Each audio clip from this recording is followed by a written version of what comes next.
जय हिंद। आपका फिर से अपने YouTube चैनल लक्ष्य साथी पर स्वागत है।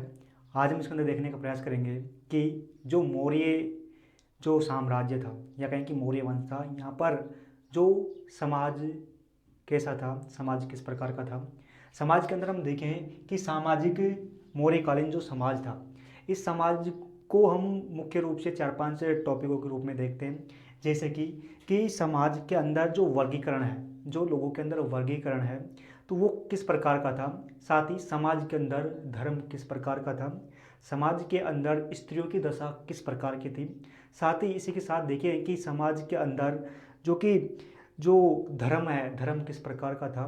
फिर देखते हैं कि हम समाज के अंदर जो कला और एंड संस्कृति किस प्रकार की थी। तो हम जो सभी टॉपिक है इसके अंदर देखने वाले हैं, और ये हमारी प्राचीन भारत के इतिहास की सीरीज नंबर जो कि 53 है, और मौर्य साम्राज्य पर पार्ट नंबर 6 है। इस हमारा एक उद्देश्य रहता है कि हम कम से कम समय में आप तक अधिक से अधिक जानकारी पहुंचा सकें, तो हम कम से कम समय लगाने का प्रयास करेंगे। तो देखें कि मौर्यकालीन समाज,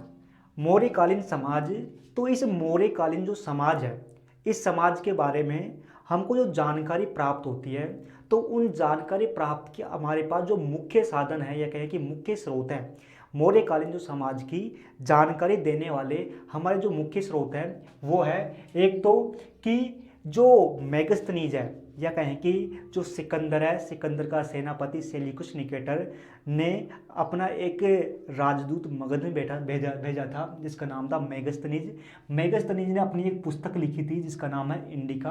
अब इस इंडिका से हमको जो जो मगध जो साम्राज्य है उसके अंदर जो समाज है, मगध कालीन जो समाज के बारे में जानकारी मिलती है।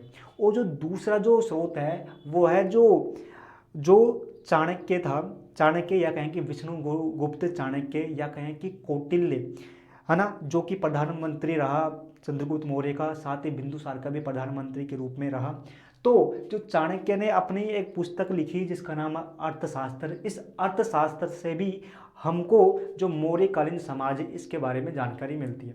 तो हम देखें कि इनके अलावा भी जैसे कि बौद्ध ग्रंथ है, साथ ही जैन ग्रंथ है, इनके अंदर भी हमको जो मौर्यकालीन समाज के बारे में जानकारी मिलती है, लेकिन वो बहुत ही कम मात्रा में मिलती है। जो इंडिका है और जो अर्थशास्त्र है, इनके अंदर हमको जो मौर्यकालीन समाज है इनके बारे में विस्तृत रूप से जानकारी देखने को मिलती है। अब देखें कि जो मौर्यकालीन समाज था, मौर्यकालीन जो समाज था, समाज का वर्गीकरण किस प्रकार किया गया था। तो देखिए सबसे पहले कि जो मौर्यकालीन जो समाज था, ये मौर्यकालीन समाज पितृसत्तात्मक समाज था। पितृसत्तात्मक समाज था, कहने का मतलब है कि इस समाज में जो पुरुषों को महत्वपूर्ण स्थान प्राप्त थे, जो कि पहचान पुरुषों के नाम पर होती थी या कहें कि किसी बालक की पहचान उसके पिता के नाम पर होती थी। जिस प्रकार भारत में अधिकतर राज्यों में जो कि कह सकते हैं कि पूरा भारत में पितृसत्तात्मक है व्यवस्था है, लेकिन जैसे कि मेघालय जो राज्य है यहाँ पर कुछ ऐसे क्षेत्र है जहाँ पर मातृसत्तात्मक होती है। तो ये जो समाज था मौर्यकालीन समाज, ये पितृसत्तात्मक था। साथ ही जो पुरुष प्रधान समाज था, पुरुष से जो अधिकतर निर्णय है समाज के अंदर पुरुष लेता था, या कहें कि परिवार के अंदर जो निर्णय लेने वाला जो कि मुख्य होता था वो पुरुष हुआ करता था। अब हम देखें कि मेगस्थनीज के अनुसार, मेगस्थनीज जो अपनी पुस्तक इंडिका लिखी, इसके अनुसार जो समाज था मौर्यकालीन है वो कितने भागों में बटा हुआ था। तो जो मेगस्थनीज है ये विदेशी था, है ना, विदेशी से भारत के अंदर आया था मगध के अंदर। तो इन्होंने बताया कि जो समाज है ये समाज 7 वर्गों में बटा हुआ था। जैसे कि जो पहला वर्ग था वो था दार्शनिक, है ना, दार्शनिक। और जो दूसरा वर्ग था वो किसान, दार्शनिक वर्ग में ब्राह्मण शामिल थे, है ना। साथ ही जो किसान थे, किसान सबसे बड़ा वर्ग था। साथ ही शिकारी वर्ग था, शिल्प वर्ग था, और योद्धा वर्ग था, साथ ही निरीक्षक वर्ग था, साथ ही जो पार्षद या कहेंगे जो राज्य कार्य में लगी होती वो वर्गों में इन्होंने बांटा। मेगस्थनीज ने जो समाज है ना, मौर्यकालीन समाज, इसको 7 वर्गों में बांटा। इसके साथ ही जो मेगस्थनीज कहता है कि भाई जो ये जो वर्ग है ना 7 है, जो ये 7 वर्ग मेगास्थनीज ने बांटे, तो उन्होंने कहा कि ये 7 वर्ग है ना जो समाज में प्रचलित थे मौर्यकालीन समाज में, अब ये जो 7 वर्ग है ये जन्मजात थे, यानी कि जिस वर्ग में जो जन्म ले लिया वो उसी वर्ग का जो कार्य करेगा, है ना। कि मान लो कोई व्यक्ति इनमें से किसी एक जो वर्ग में यदि जन्म ले लेता है तो वह उसी वर्ग के अनुसार उसी वर्ग के अंदर शादी करेगा या कहें कि विवाह करेगा, उस वर्ग से बाहर वो शादी नहीं कर सकता था। साथ ही मेगास्थनीज ने लिखा है कि भाई यदि कोई जाति विशेष में यदि जन्म ले लेता है तो क्या होता है कि उसको उसी जाति से संबंधित कार्य करने पड़ते हैं, वो उस जाति को छोड़कर किसी अन्य की जाति में जो कार्य किए जाते हैं वो नहीं कर सकता। यानी कि शुद्ध या कहें कि जैसे कि एक किसान है, किसान वर्ग में जन्म ले लिया तो किसान कार्य करेगा। तो कहने का मतलब है, इसके साथ ही इन्होंने कहा कि भाई समाज के अंदर है ना जो कि जिस वर्ग में जन्म लेगा वो उसी वर्ग से संबंधित कार्य करेगा, लेकिन जो ब्राह्मण है इन ब्राह्मणों को कुछ विशेषाधिकार है, जैसे कि आपातकाल की स्थिति में जो ब्राह्मण है, ये ब्राह्मण जो अपने अलावा जैसे कि ब्राह्मण है ना जो कि क्षत्रियों के जो कार्य है इनको कर सकते हैं, साथ ही जो वैश्यों के जो कार्य है इनको कर सकते हैं। क्षत्रियों के कार्य यानी कि युद्ध के अंदर यदि आपातकाल के समय में जो ब्राह्मण है ये जो क्षत्रिय जो राज्य कार्य करते हैं तो ब्राह्मण भी राज्य कार्य कर सकते हैं, और साथ ही यदि आवश्यकता बढ़ी तो ब्राह्मण जो व्यापार संबंधित या कहेंगे जो वैश्य कार्य करता है जैसे कृषि वगैरह, तो ये ब्राह्मण भी कर सकता है। ये ब्राह्मणों को विशेष अधिकार दिए गए हैं। इसके बाद में देखें कि जो मेगास्थनीज है, इस मेगास्थनीज ने जो दार्शनिक वर्ग था, इस दार्शनिक वर्ग को भी 2 भागों में बांटा। जैसे कि इस दार्शनिक वर्ग में जो एक ब्राह्मण वर्ग था, इसी के साथ साथ एक श्रमण वर्ग था, ब्राह्मण वर्ग। अब ये ब्राह्मण वर्ग है ना जो कि धार्मिक कार्य करता था, है ना, धार्मिक कार्य करता था। धार्मिक कार्य के बदले इनको दान दक्षिणा दी जाती थी बड़े बड़े तौर पर, साथ ही इन्होंने दान के रूप में भूमि भी दी जाती थी राजाओं के द्वारा, और उस भूमि है ना जो दान में दी जाती थी ब्राह्मणों को वो कर मुक्त होती थी, वो भूमि कर मुक्त होती थी। साथ ही जो श्रामण थे, है ना, श्रमण, ये श्रमण वन में रहते थे, साथ ही वन के अंदर जो फल है इन फलों को खाकर अपना जीवन गुजारा करते थे। साथ ही है ना एक तो जो मेगास्थनीज ने दार्शनिक को 2 भागों में बांटा, एक तो ब्राह्मण साथ ही एक श्रमण। अब इस मेगास्थनीज ने जो श्रमण थे इन श्रमणों को भी 2 भागों में बांटा। एक तो कि भाई जो जंगल में रहने वाले हैं, ये जंगल में रहने वाले जो कि ये है ना फल से अपना जीवन गुजारा करते हैं। साथ ही इन्होंने जो श्रमण का जो दूसरा भाग है, दूसरे वर्ग बांटा, वो है आयुर्वेद, कि जिन श्रमणों को आयुर्वेद का ज्ञान है वो समाज के अंदर रहते थे, और समाज के अंदर इनका जो आयुर्वेद जो कुशल जो श्रमण थे इनका विशेष स्थान हुआ करता था। इसके बाद में देखें कि जो चाणक्य है या कहें कि विष्णुगुप्त है या कहें कि कौटिल्य है, जो कि इनका जो अर्थशास्त्र में इन्होंने चाणक्य ने जो समाज मौर्यकालीन इसका वर्गीकरण किया है। इनके अनुसार जो समाज था, और समाज ये तो वैदिक काल से वही था, है ना, तो उस समय जो वैदिक काल में जो समाज जो धीरे धीरे बंटने लगा था वो मौर्य काल के समय आते आते जो कि प्रत्यक्ष रूप से या कहें कि बिल्कुल बट गया था। जैसे कि अर्थशास्त्र में हमको देखने को मिलता है कि जो मौर्यकालीन समाज था, मौर्यकालीन समाज मुख्य रूप से 4 वर्गों में बटा हुआ था। जैसे कि ब्राह्मण वर्ग, फर्स्ट नंबर पर ब्राह्मण वर्ग था। ब्राह्मण वर्ग का समाज के अंदर सबसे उच्च स्थान था। साथ जो दूसरा वर्ग था वो था क्षत्रिय वर्ग। क्षत्रिय वर्ग का स्थान ब्राह्मणों से नीचे था। साथ ही जो वैश्य वर्ग का स्थान समाज में तीसरे स्थान पर था। साथ ही जो शूद्र वर्ग है जो कि सबसे नीचे वाले पायदान पर इन्होंने रखा। साथ ही जो ब्राह्मणों का कार्य जो कि दान देना, दान लेना, यज्ञ करना, यज्ञ कराना, है ना, शिक्षा देना, शिक्षा लेना कार्य था। क्षत्रियों का कार्य राज्य कार्य करने का था। साथ ही जो वैश्य था इनका कार्य था कि व्यापार करना, कर से कार्य करना, और जो ब्राह्मण और क्षत्रिय इनको दान दक्षिणा देना, है ना। साथ ही जो शूद्र का एक कार्य वो करता था, वो था कि इन जो तीनों वर्ग थे इन तीनों वर्गों की सेवा करना। लेकिन हमको देखने को मिलता है कि चाणक्य की जो अर्थशास्त्र है इसके अंदर हमको देखने को मिलता है कि मौर्य साम्राज्य के समय है ना, मौर्य जो साम्राज्य है इनके समय जो ये शूद्र थे, दास थे और जो कैदी थे, इनको भी अर्थव्यवस्था में शामिल किया गया, यानी कि इनको भी कार्य करने के अधिकार दे दिए गए, जिनके कारण क्या हुआ कि जो अर्थव्यवस्था है, अर्थव्यवस्था में काफ़ी वृद्धि हुई उस समय।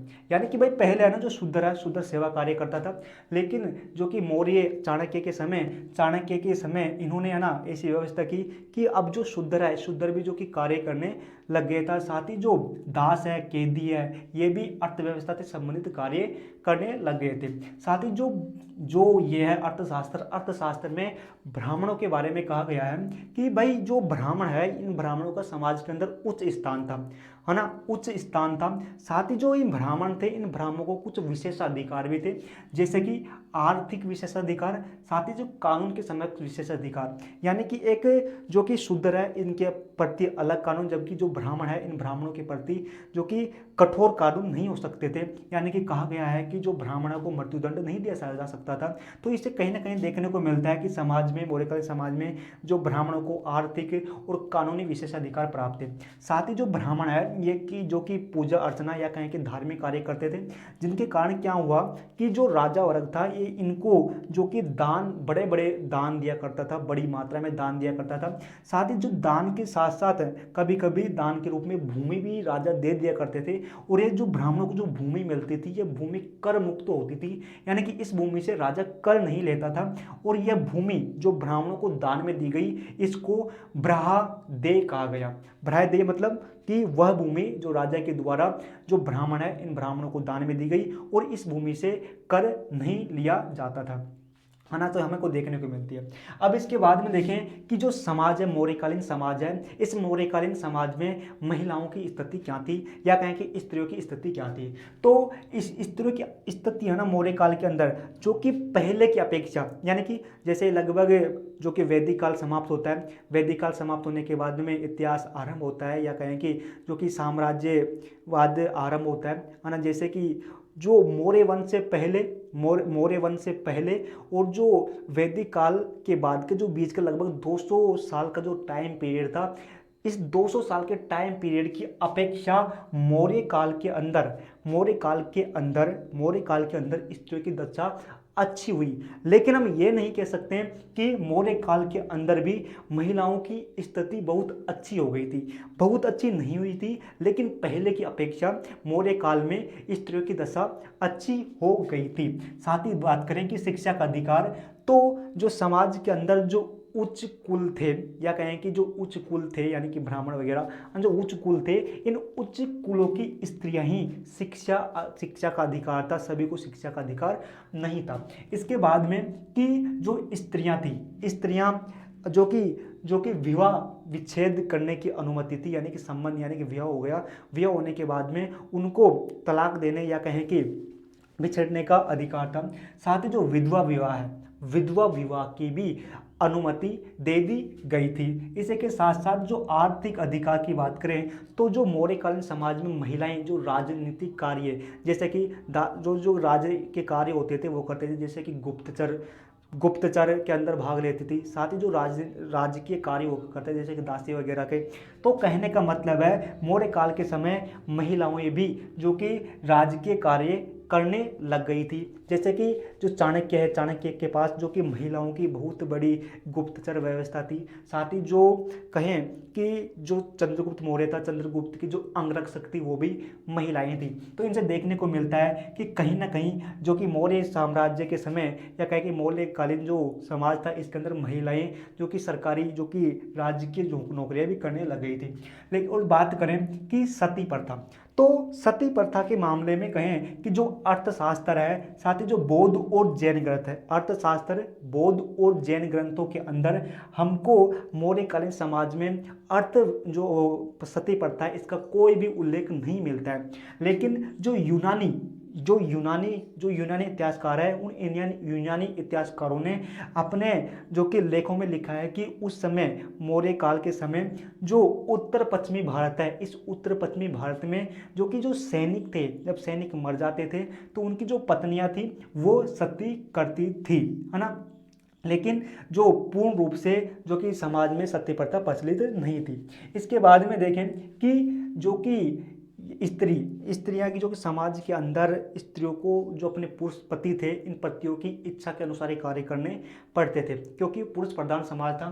साथ ही देखें कि जो घर में रहने वाली जो कि उच्च कुलाने जो महिलाएं थी वो अधिकतर घरों में रहा करती थी। अब ये जो घरों में जो महिलाएं रहती थी, चाणक्य ने इन महिलाओं को कहा अनी सकाशनी कहा, जो कि कौटिल्य ने।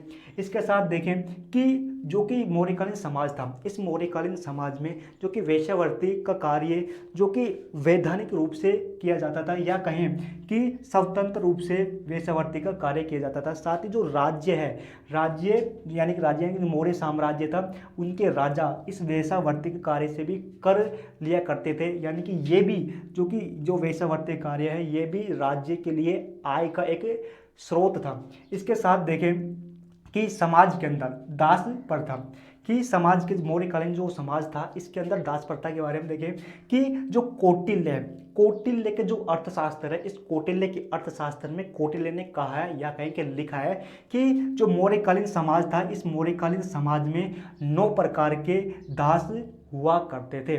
9 प्रकार के दास हुआ करते थे।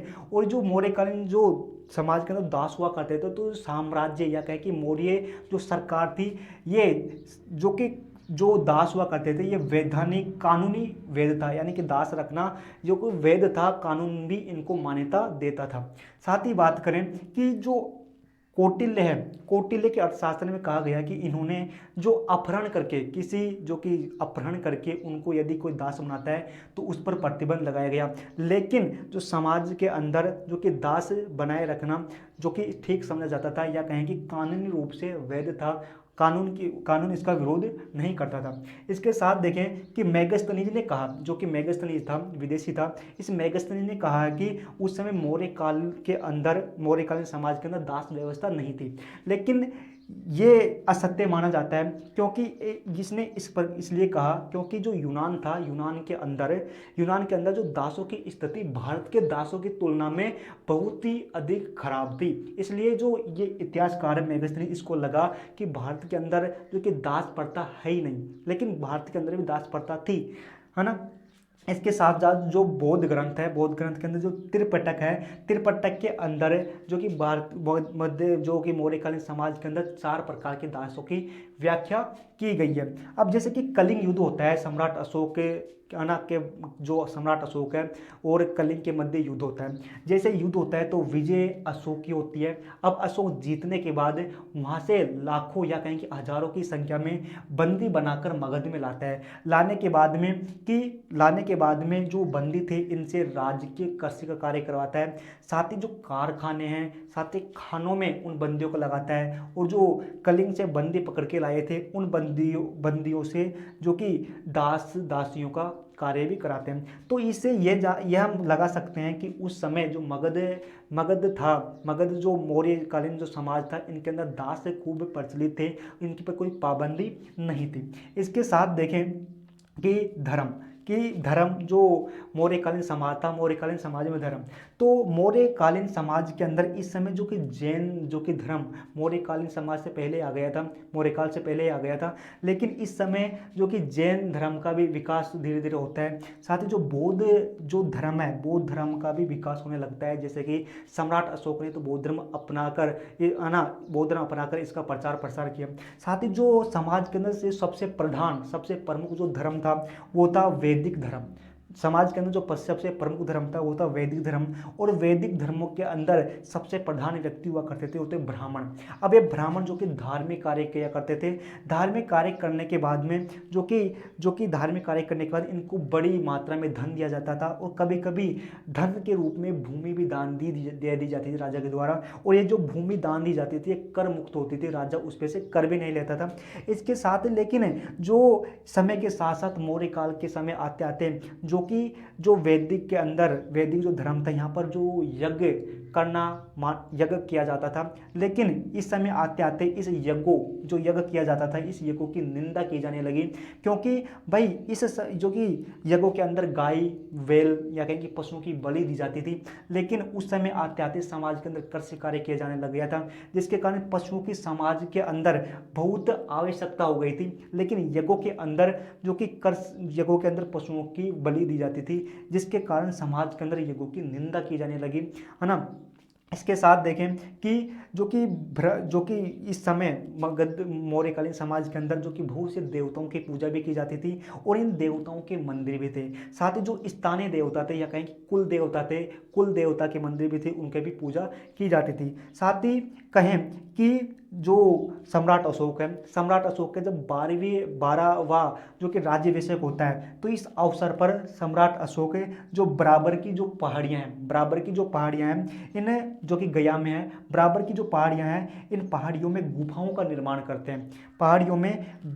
निर्माण करते हैं, और ये गुफाएं जो आजीविकी है या कहेंगे जो श्रमण जो आजीविकी है, जो कि अपना निवास समाज से बाहर करते हैं, उन आजीविकों के लिए ये गुफाएं सम्राट अशोक ने दान दे दी। साथ ही जो सम्राट अशोक का कई जगह तो पुत्र कहा जाता है और कई जगह पौत्र कहा जाता है, जिसका नाम है ना, उसने आना दशरथ था उसका नाम, उसने भी जो कि नागा अर्जुन की जो गुफाएं, नागा अर्जुन की जो पहाड़ियाँ यहाँ पर गुफाएं थी, इनको भी वो भी जो कि श्रमण है या कहेंगे श्रमणों को या कहेंगे जो आजीविका है, आजीविकों को दान में दे देते हैं। इसके बाद में बात करें कि जो मौर्यकालीन जो समाज है, इस मौर्यकालीन समाज के अंदर जो कला की बात करें, तो जो महाकाव्य है, साथ ही जो बौद्ध ग्रंथ है और जैन ग्रंथ है, इनके अंदर जो कि हाथी दांत का कार्य करने का उल्लेख है, मिट्टी के साथ ही जो धातुओं के जो कि कार्य करने के उल्लेख है। इसके बाद में देखें कि भाई जो मौर्यकालीन जो कला है, मौर्यकालीन कला का खूब विकास हुआ। इसका कारण यह है कि भाई उस समय जो मौर्यकालीन जो अर्थव्यवस्था थी, वो अर्थव्यवस्था काफ़ी उन्नत थी या कहेंगे विकसित धीरे धीरे बढ़ रही थी। बढ़ने के कारण जो साम्राज्य था, मौर्य साम्राज्य जो कि समृद्ध हुआ, समृद्ध होने के बाद में सामान्य से नियम है कि साम्राज्य जैसे समृद्ध होगा तो उसकी कला और संस्कृति भी समृद्ध होगी। कला यानी कि बनाना, जैसे कि भवन निर्माण वगैरह ना, ऐसा। तो हमको जो कला है, मौर्यकालीन जो कला है, ये मौर्यकालीन कला दो प्रकार से देखने को मिलती है। जैसे कि एक तो जो राजाओं के द्वारा जो निर्माण कार्य किए गए, जैसे कि भवन जो कि महल निर्माण, साथ ही जो दूसरा रूप हमको देखने को मिलती है लोक कला। अब जैसे कि राजाओं के द्वारा निर्माण की गई कला थी, वो थी जैसे राजमहल, साथ ही जो राजमहल, तो राजमहल के बारे में कि चंद्रगुप्त मौर्य था। चंद्रगुप्त मौर्य ने जो कि कुम्हेहार नामक एक गांव है, वर्तमान जो बिहार है, बिहार के राज्य पटना में कुम्हार नाम का गांव है। यहाँ पर जो कि चंद्रगुप्त मौर्य का जो कि महल का निर्माण इन्होंने किया था। अब ये इस महल के जो ये कुम्हार गांव है, यहाँ पर जैसे खुदाई किया इतिहासकारों ने, तो वहाँ पर जो चंद्रगुप्त मौर्य का जो महल है, इस महल के हमको अवशेष मिलते हैं, और वो महल जो कि उस पर अलग प्रकार की शैली दिखाई देती है। और इस महल के अंदर जो स्तंभ जो मिलते हैं, उन स्तरों पर एक विशेष प्रकार की पॉलिश की गई थी। इसके साथ देखें कि पाटलिपुत्र, तो पाटलिपुत्र के बारे में जो मेगास्थनीज है, ये मेगास्थनीज लिखता है कि ये पाटलिपुत्र जो कि मगध की राजधानी थी, वर्तमान जो बिहार राज्य है, इसकी जो बिहार राज्य की राजधानी पटना है ना, वहाँ पर जो कि पटना शहर है, यहाँ पर पाटलिपुत्र हुआ करता था, या कहें कि मगध की राजधानी हुआ करती थी। अब ये मगध की राजधानी पाटलिपुत्र जो कि सोन नदी और गंगा नदी के संगम स्थान पर थी, है ना। और ये पाटलिपुत्र की मेगास्थनीज ने कहा कि भाई ये पाटलिपुत्र जो कि गंगा नदी और सोन नदी के संगम स्थान पर है। अब इस पाटलिपुत्र के चारों ओर लकड़ियों की दीवार बनाई गई थी। पाटलिपुत्र के चारों ओर लकड़ियों की दीवार बनाई गई थी। साथ ही इस लकड़ियों की दीवार के भी चारों ओर जो कि लगभग 30 फीट गहरी, 30 फीट तो गहरी, और लगभग 600 फीट चौड़ी, 30 फीट गहरी और 600 फीट चौड़ी एक खाई बनाई गई थी, है ना। एक खाई बनाई गई, खाई के बनाई गई और खाई से पहले जो कि लकड़ियों की दीवार बनाई गई।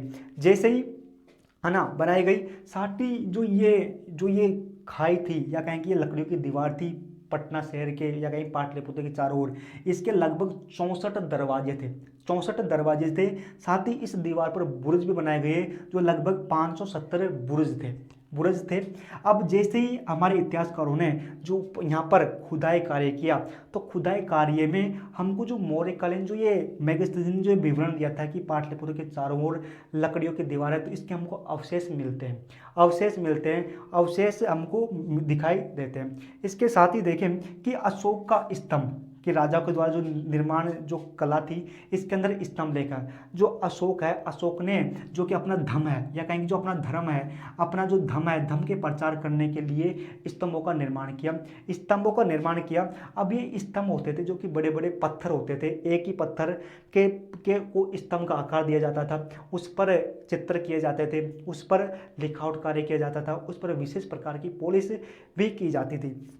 इसके साथ साथ अशोक ने अपना धर्म के प्रचार करने के लिए जो लगभग 20 स्तंभ बनवाए, जो कि बनारस के अंदर बलुआ पत्थरों की जो खाने हैं, इन खानों से जो कि स्तंभ के लिए पत्थर लिए गए और इन जो कि स्तंभ बनाए गए, इन पर चित्र किए गए है ना। चित्र कर इनको जो अपना जो साम्राज्य के दूर दूर तक भेजा गया, दूर तक। अब जो स्तंभ थे, इनकी लंबाई लगभग 40 से 50 फीट थी। अब इतने बड़े पत्थरों को एक स्थान से दूसरे स्थान पर कैसे ले जाया गया होगा, है ना। तो वो भी उस समय की जो विज्ञान या कहीं तकनीकी की एक महत्वपूर्ण कह सकते हैं कि इनकी जो विकास था। इसके साथ देखें कि जो अशोक ने जो बौद्ध स्तूप है, इन स्तूपों का भी निर्माण करवाया। जैसे कि जो बौद्ध ग्रंथ है, इनके अंदर हमको देखने को मिलता है कि अशोक ने लगभग 8400 बौद्ध स्तूपों का निर्माण कराया, जिसके अंदर जो प्रमुख साक्य का स्तूप और बृहत का स्तूप, जो कि सम्राट अशोक ने इनका निर्माण किया था। इसके बाद में देखें कि लोक कलाएं के अंदर जो परंपरागत जो पहले से ही जो रीति चलती आ रही थी, उनको जैसे कि पहले मिट्टी और लकड़ी से संबंधित जो परंपराएं थी, उनको धीरे धीरे पत्थर के रूप में किया जाने लगा। जैसे कि पत्थर की मूर्तियां बनाई गई उस समय, जिनका यक्ष और यक्षियों की मूर्तियां बनाई गई। जैसे कि ये जो मूर्तियां थी, इनकी विशेषता थी कि इनके सिर पर पगड़ी होती थी, साथ ही धोती ये पहनते थे, बड़े बड़े कानों के अंदर कुंडल होते थे और गले के अंदर तीन किनारों का हार हुआ करता था, जो कि इसकी विशेषता थी। तो यहाँ पर हमने देखने का प्रयास किया कि जो मौर्यकालीन जो समाज था, मौर्यकालीन समाज के बारे में यहाँ पर देखने का प्रयास किया। जो हमारी सीरीज नंबर अगली आएगी, अगली सीरीज नंबर 54, उसके अंदर हम देखने का प्रयास करेंगे जो मौर्यकालीन जो अर्थव्यवस्था है, वो अर्थव्यवस्था क्या थी। तो हमने यहाँ पर देखने का प्रयास किया, तो शायद अच्छा लगा होगा, तो फिर बताना कि कैसा लगा। तो फिर मिलते हैं। जय हिंद।